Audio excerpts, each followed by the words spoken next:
Those of us who share your struggle for human rights and against apartheid have been somewhat disappointed by the models of human rights that you have held up since being released in jail. You've met over the last 6 months 3 times with Yasser Arafat, who you have praised. You have told Gaddafi that you share the view on, and applaud him on his record of human rights and his drive for freedom and peace around the world. And you have praised Fidel Castro as a leader of human rights and said that Cuba was one of the countries that's head and shoulders above all other countries in human rights, despite the fact that documents at the United Nations and elsewhere show that Cuba is one of the worst. I was just wondering, are these your models of leaders of human rights? And if so, would you want a Gaddafi or an Arafat or a Castro to be a future president of South Africa? One of the mistakes which some political analysts make is to think that their enemies should be our enemies.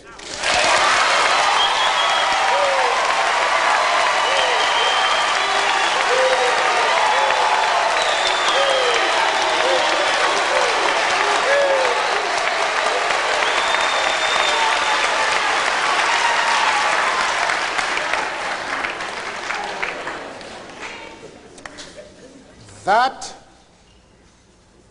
we can and we will never do. We have our own struggle which we are conducting. We are grateful to the world for supporting our struggle. But nevertheless, we are an independent organization with its own policy. And the attitude of every country towards, our attitude towards any country is determined by the attitude of that country to our struggle.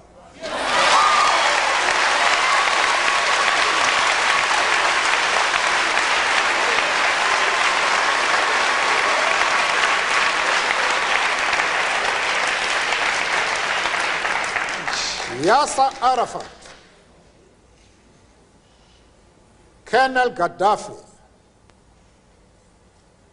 Fidel Castro support our struggle to the hilt.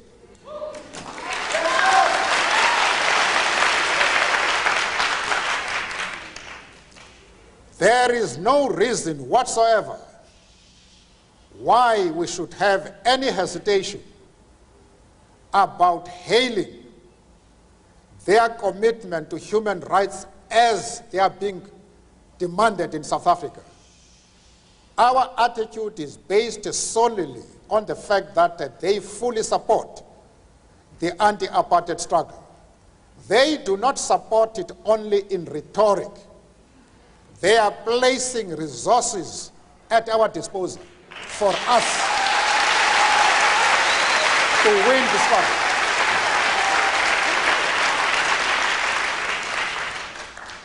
That is the position.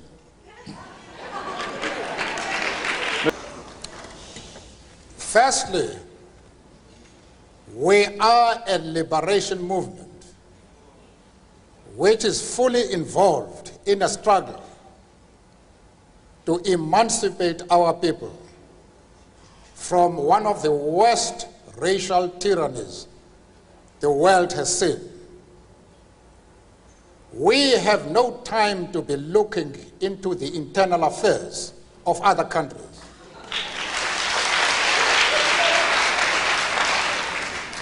It is unreasonable for anybody to think that this is our role. I have been asked by somebody who wants me to express an opinion on the differences that are taking place within the USA. And he has made his position quite clearly that there is racialism in this country. I have refused to be drawn into that.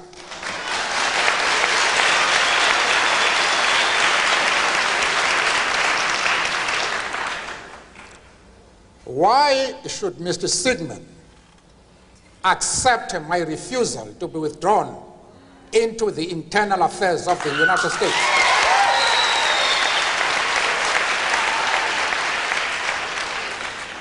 and at the same time want me to be involved in the internal affairs of Libya and Cuba. I refuse to do that.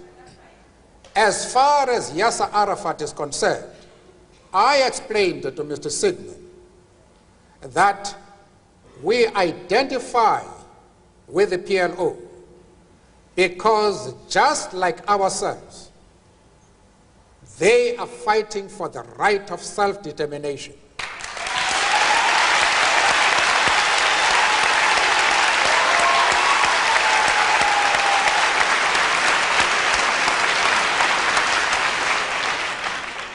I went further, however, to say that the support for Yasser Arafat in his struggle does not mean that the ANC has ever doubted the right of Israel to exist as a state legally.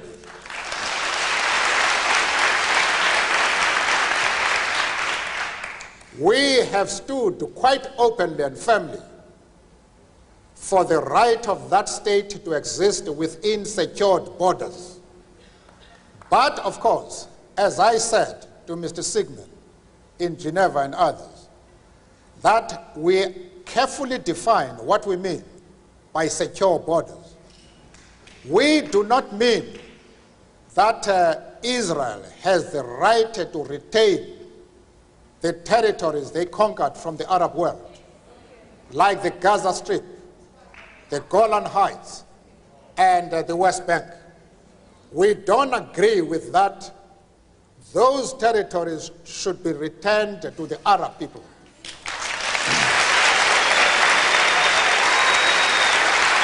Mr. Mandela.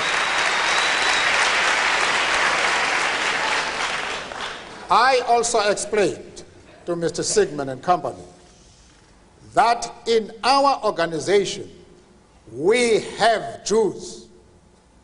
In fact, Mr. Gaddafi did not allow us to open our offices in Libya precisely because we had the courage to say to him, we work with the Jews in our organization.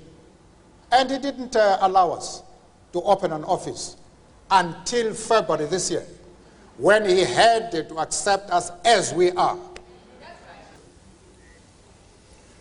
Our people who do not look at problems objectively, but from the point of view of their own interests. That makes things difficult, because once a person is not objective, it is extremely difficult to reach an agreement.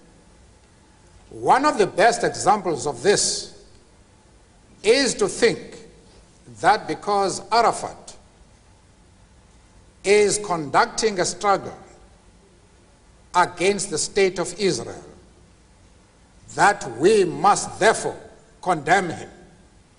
We can't do that.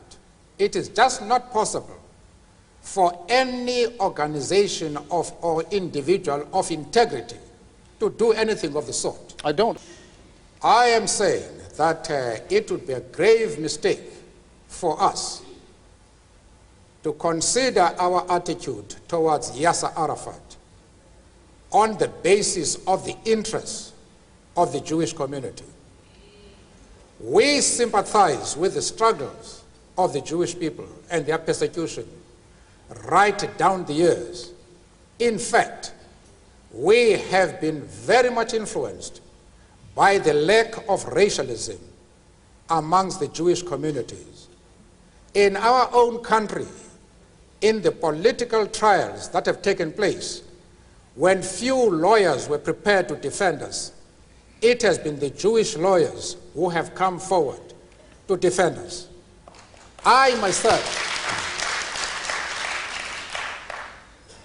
myself was articled, I'm a lawyer by profession, and I was trained to become a lawyer by a Jewish firm at a time when few firms in our country were prepared to take blacks. And as I have said, we have many Jews, members of the Jewish community in our struggle, and they have occupied very top positions. But that does not mean to say that the enemies of Israel are our enemies. We refuse to take that position. You can call it being political or a moral question, but for anybody who changes his principles depending on whom he is dealing, that is not a man who can lead a nation.